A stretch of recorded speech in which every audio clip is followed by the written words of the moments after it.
This tree grows in my yard. It started off very small, and 5 years later, it is huge. What kind of tree is this leaf from? Rosalind from Charleston, South Carolina. So, what tree you think that's from? Yeah, so we look at kind of that uneven top, so that's a clue, That's right? a clue. I'm kind of thinking maybe something berry. What do you think?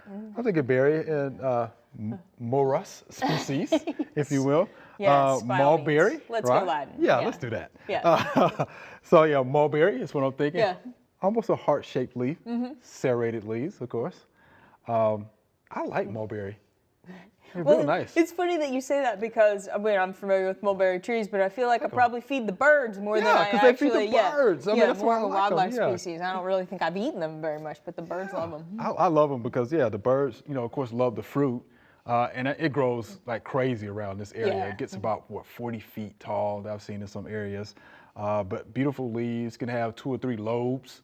Yes. There can be some variation there in that leaf shape. Yeah. Absolutely love mulberry. So I think it's a nice tree. So I would let it grow, Rosalind. Yeah. Just be good with it. Yeah. Feed the birds. Feed the birds. We hope you loved the video. We would love for you to ask more questions. Be sure to leave those questions in your comments.